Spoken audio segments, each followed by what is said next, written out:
Welcome to my podcast, Doing Business with a Servant's Heart. I'm so excited you are here. You will hear some incredible stories about how people are serving around the world, how they overcame a struggle, how they serve. These shows will give you an edge in business and your personal life. I believe serving over sales will help you grow in so many ways. And now, about our incredible sponsor, Info. Info is a web app that puts your business on people's cell phones when you meet people online or in person. They can engage with your business or send out referrals with a button click, 24 hours a day, 7 days a week.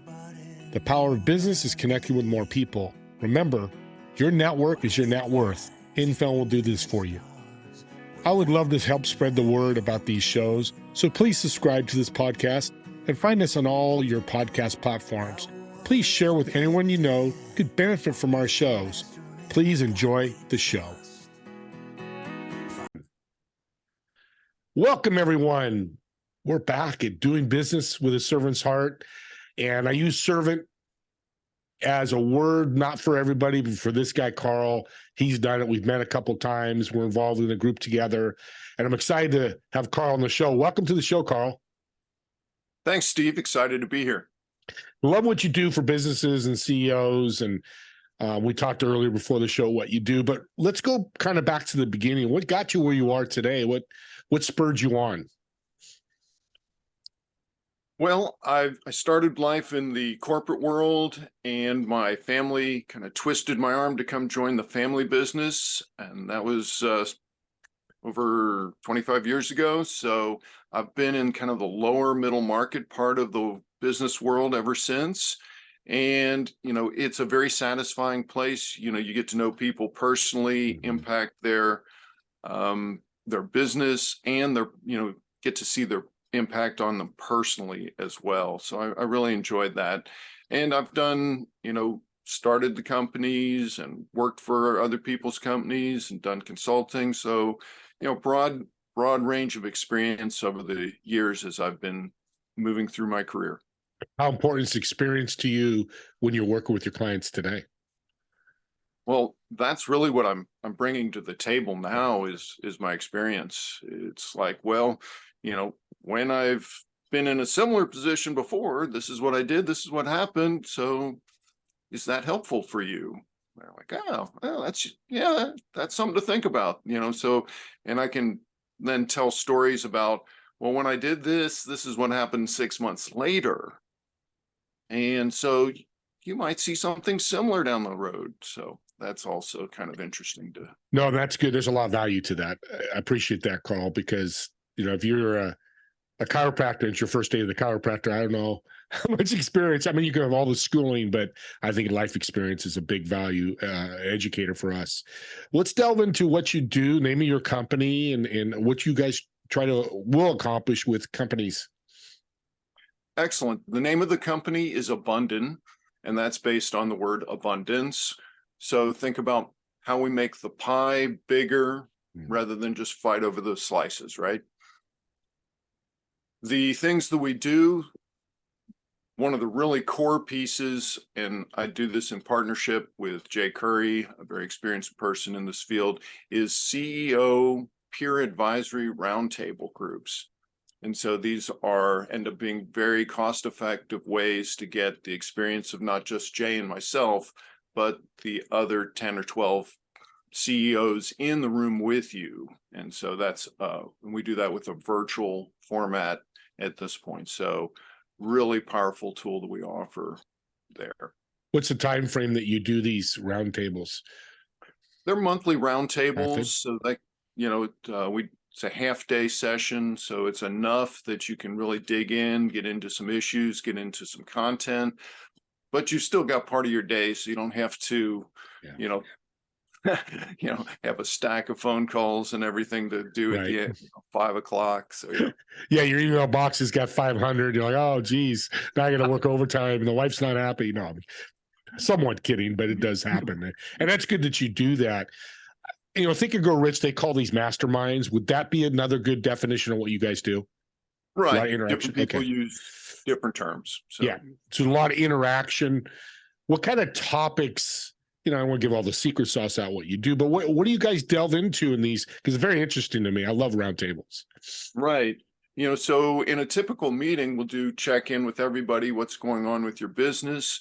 Then we'll take an hour and do a subject. And so it might be, how to optimize your inventory, or it might be about, some of the trends in the labor market, or, and each month we've got a different content. And so we curate that content. We're bringing in different experts to talk on different subjects each month. And then the next hour will be issue processing. So the people, in the roundtable group will bring their issues to the group and say, this is the problem I've got. This is what's happening. People ask questions and then give feedback in the format of, I had something similar happen, similar situation. This is what I did. This is what happened to me. So you can gather a lot of information, different perspectives, without anybody saying, you should do, Right. And so it's a collaborative thing, which I love, because they're similar, and, even though it's a different industry, but a CEO is a CEO. Mm-hmm. It's, your job is somewhat similar. And I love that you bring experts. Where do you find your experts? I'm in several networking groups. I'm always talking to people. So, I'm looking for expertise, different perspectives, and different tools to bring to add value. So that's my role in these groups, is to get that expertise and, bring content. Some of it's based on my experience, some of it's based on outside experts, but bring them a well-rounded set of tools. And things are changing, especially in this world these days. So that's the good thing about the monthly roundtable. I'm hearing from you, and what your partner does is, labor changes. I mean, look at the bank situation. It's March 2023. So you come in, your March roundtable, and that might be part of the conversation of, hey, financing, because these dominoes have fallen, right? Absolutely. Yeah, we're seeing big changes in labor and, getting bank financing. All these things are very dynamic right now. So these guys are getting updated, because, they're busy with their work. A good CEO will follow this, but you kind of help bring that information to these roundtables, like, hey guys, let's talk about SVB, and how's it affecting you? And I love that, because I think as CEO, I've never been one, but it has to be on top of the news, because it could affect you anytime, right? Right. And, you've got your industry news, but even if you read a story, or get a quick video update somewhere, it's like, well, wait, how does that really impact me? And so we can spend some time, because we'll not only present the content or have the expert present it, but we'll have discussion about it, so that everybody can kind of say, help really digest it and make it personal and real for you. So sometimes the answer comes from another CEO that's your client, says, hey, Joe, hey, I did this, maybe try this, and maybe this works. Correct? Right. Absolutely. Oh my God, that's powerful, Karl. Yeah. It's really exciting to watch, as the group comes together, as the companies grow, and, help obviously their company, their employees, but also then their families. Well, I'm not the smartest guy in the world, so I'm going to break this down to sports. So it's like, you guys are the coach, and you've got, a baseball team of 9 players are going, hey, let's try this. Hey, I think this guy's going to do this. You go, yeah, let's all try it. I love that, because sports has been around, hundreds of years, and it's been successful for that reason, because it's about team, not one individual, right? Right. If you're, kind of the golf pro at the club, you're saying, okay, you're moving your hips a little much, or, what's going on here with you're off balance, things that it's really hard to see yourself. That's that outside perspective, hey, what's up with your inventory? Well, that could be the same thing that's up with somebody else's inventory. You hear somebody talking about, their hiring practices. Oh, wow, that's something. Well, I won't do it the exact same way they're doing it, but now I can pull things from another industry. Yeah. No, I like that. And to help the listeners, what kind of audience or clientele are you looking for? We talked earlier before, but I'd like the listeners to know, in case they may know somebody or they fit that mode that you work with. Right. So the companies that we typically work with that join these roundtables have revenues typically between like about 2 and 20 million. Sometimes they're a little bit bigger, but they're at a similar stage. And then these are also virtual roundtables. So each month we meet virtually. Now, once or twice a year, we'll get together in person. So we'll, fly to all the same spots. So a lot of times the roundtables will be regional. So we might have kind of the central US or the East Coast or West Coast for the roundtable. So, you don't have to fly across the country, and you don't have time zone issues. Right, So, right. yeah. Yeah, and I'm a virtual and in-person person. They are different. I love that you're doing that. Do you see much difference from your virtual to your in-person, or is it just a different dynamic? Well, there absolutely is a difference between in-person, and there always will be. Yeah. But with the tools, we're now bringing, and we've all been doing Zoom so long that, we've developed tools to make, it easy to do, like breakout rooms, to just go over, at the beginning of the meeting, go over to a table and have a side conversation. We've got tools for interactivity and community and sharing all the content in a way. So there's a lot of things we do that make it a lot easier to have that same feeling like you have for in person. And then you don't have to drive, and you have the benefit of accessing a wider range of people who are not all 30 minutes from your location. Right. And like we said earlier, you don't have 500 emails when you come back, or 5,000 emails you got to deal with. I love that dynamic too. I think you're right. There's so many tools, and it sounds like you benefit whether it's virtual or in person. The benefit's pretty close to the same. That's our experience. That's Awesome. Yeah, and you care about your client. You want to save them time. If there's somebody out there interested in connecting with you as a CEO, or knows somebody that could benefit from your company, let's do your shout out your contact information, how they can get a hold of you. So the website is www.abundin.com, abundn.com. And you can always find Karl Maier on LinkedIn. Easy to track down Karl K. Maier. And I'm sure you'll have all those links in your podcast there. So those are the easiest way. I'm happy to take a phone call or a text as well. I love it. And you're right. It'll all be in the show notes. So please reach out if you have the desire. He'll do a call with you, discovery call, I call them, to learn about you, learn a fit, and see if it is a fit. I know Karl, that's where his servant heart comes in. He's going to help you in any way he can. And if it's not a fit, right, Karl, you're going to go, hey, this is not going to work for you. Your company's not big enough, or whatever that may be. And you're going to be honest, and knowing you for as long as I've known you, you're going to find a resource for them. If it's not a fit. Yeah. Yeah. There's great mastermind roundtable groups that are better for smaller companies, and for companies that are further along the journey, there's other roundtables that are a better fit for those. And we know those people all over the country, happy to make those introductions as well. Love hearing that, because listeners need to hear that. To me, it's second rate. Everybody I meet does that, but not everybody does that. It's like me or the highway. I'm going to be your best way. If it doesn't work, good luck. Say la vie, and it shouldn't be that way. That's not a servant's heart. So a question that comes to my head: why CEOs? They can be a different personality. And let's talk about that. Why'd you go there? And what kind of dealings do you deal with a CEO different than maybe a manager or a vice president, somebody like that? Right. In the consulting that I've been doing for years, and just working worked as a CFO, I've started companies, so I've worked as a CEO. So in my different roles, I'm dealing with kind of the big picture, the type of issues that are affecting the whole company. And so the CEO is the person that it makes sense for me to talk to. So that's just where my experience is. And, that's what I enjoy. Yes, it's a tough job. CEO, it's lonely at the top, as they say.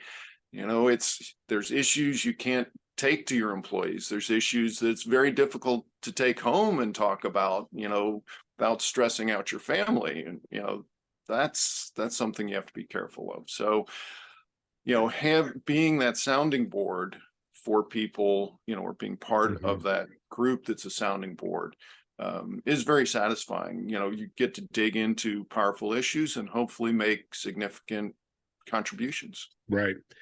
What I hear from CEOs is having that hard conversation with some of your staff and, a vendor, whoever it may be. How do you guys I'm sure you work on that, because I know that's a challenge for everybody, not just CEOs, but how do you guys handle that part of it with your roundtable? In terms of helping them have conversations, right? And actually doing it. It's like, I'll do it tomorrow. I'll do it. You're smiling. You know exactly what I'm talking about. Right. Yeah. And that's part of the power of the group, just informal accountability. You're part of the group. Well, hey, Sam, you told us about, this situation last month. How'd it go? And if somebody that you've got a relationship with is going to ask you that, it's just like having a trainer when you're doing your workouts. It's a lot easier to show up when you've committed to somebody else that you're going to do it. And so that's a big part of it. And then it's also an opportunity to discuss beforehand, what if I did this? Do you think that would work? And again, you get all the different experiences of, well, I tried that and you're going to have to watch out for this. Yeah, okay. Thanks for the tip. So, that's so smart, because accountability is a game changer for everybody. And listeners, listen out there, whether you work with Karl or whatever, accountability is the key. I'm going to make a goal $1 million this year. I made 100,000 last year. Somebody's got to keep you accountable, whether it's yourself, usually doesn't work, or a roundtable like Abundant does. Man, the more you talk, the more I'm loving what you're doing. Kind of wish I was a CEO now, so I'd love to join. I got to work out a company to get there so I can join you. Let's talk about books. I know you've got a launch of a book coming April 27th. I know I'm going to grab it, and talk about the book. I'm sure the listeners will love to learn more. Yeah. The book is called Surfing Economic Chaos, and it's talking about some of those long-term trends in like demographics and military policy, trade policy that are happening in the world. These are things that you and I are never going to have any control over. They're going to keep moving whether we like it or not. But we can see that movement happening. We can see what implications that's going to have on the economy, on our business. And then that gives us the opportunity to say, how do we take advantage of those trends in our business? And so that's part of that goes to the roundtable. Some of the consulting that I've done is, here are tools, and the book talks about some of the tools that you can use to help identify opportunities, make sure you don't get run over by the trends, but instead get ahead of the trends, adapt, and improve your profits. So that's really what the book's about. It's got some very interesting things, and from my perspective, on what's going on in the world globally, what that means for American business, as well as those tools in the end.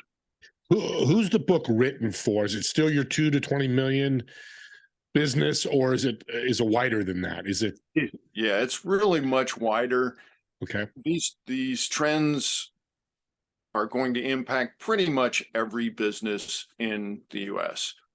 And the implications are very similar in terms of what's going on in the labor market, what's going on, with if you're trying to get a bank loan or if you're trying to sell your business. These are all things that are common to just, some part of it's going to be impacting nearly every business. So whether you're, you've got 3 employees or you've got 30,000 employees, it will impact you.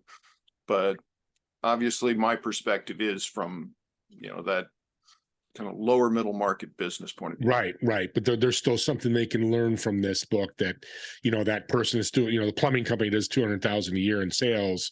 It could help them, and because labor's labor. I mean, we're all human, right? That was pretty profound what I just said. You could borrow that. Just kidding. I'll keep that one in mind. Yeah, please do. So I see the back of you and I look at your map.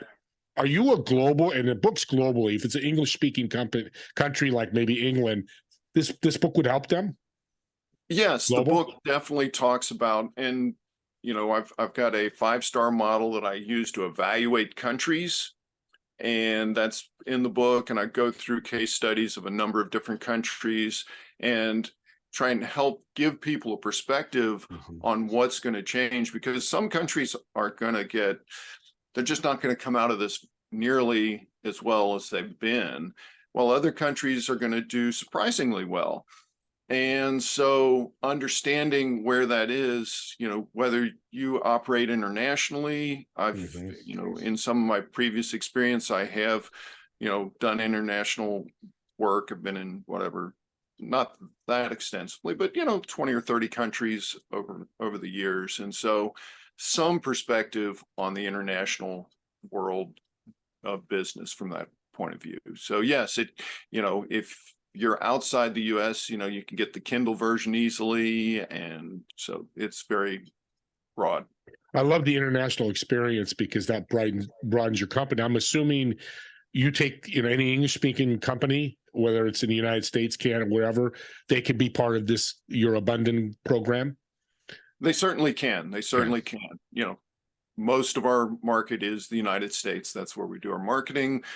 But, we're very open to that. Absolutely. Well, we're going to change that since I have a global podcast in 8 countries. So if you're out, not in the United States, reach out to him because he can work with you. And again, business is business. I simplify it because I'm a simple guy. But, if you're doing one industry in the United States, in Canada, it's not much different. Yeah, the money you do is a little different. But, I mean, pretty much across the board, it's the same, right? The fundamentals are always there. That doesn't change. And the last thing, because we're running out of time here, and man, I could talk to you all day, friend. Karl, this has been great. Fundamentals are the key to start, not the whole Absolutely. Key. Yeah. Yeah. If you don't get the fundamentals right, the rest of it's probably going to fall apart. So you're going to struggle a little bit. Okay. Yeah. And not to simplify what you do, but that's kind of what you do in a broader term is in these roundtables is you pick a fundamental topic to help a business, to help a CEO get the 2 to 4, which you mentioned to me, which is powerful, 2 to 4% increase. You say that because I don't want to say it wrong. Well, yeah, the roundtables, we see people, growing their business, and we love to see that. Some earlier before the show, we talked about one of the consulting tools that I use, which is really a customer product profitability analysis. And that is where we typically see companies achieve 2 to 4% of revenue to the bottom line. And so, and we really didn't have time to talk about that today, but, get the book. If you enjoy the book, want to reach out, love to hear from you. Even better, Karl Maier from Abundant Part 2 will be coming soon to your podcast, Doing Business with a Servant's Heart. So we'll take care of it that way too, because I do want to delve into that. Unfortunately, people look at profits as the end all be all. It's important, but as I see your face, you're like, God, it's not the end all be all. Karl, thank you, man. You've educated me. You've educated the audience. I've learned so much. Like I said, I should be a CEO soon. We'll see. Keep growing that podcast. Yes. Yeah. You'll be seeing me at a roundtable. King podcaster. I love it. So let's leave the audience. I know you've left a lot of golden nuggets, but what's one more great tip for you that you can give the audience to help them in their path in this journey of business? Well, one of the things that comes out of my new book is about labor. And labor, obviously, businesses depend on people, of all types to run their business. And especially what we're seeing, particularly in the US, is that labor is getting scarcer. It's tighter, it's harder to find people, and it's getting more expensive. So really focus on how you treat your people, how you take care of your people so that they'll take care of your business and you.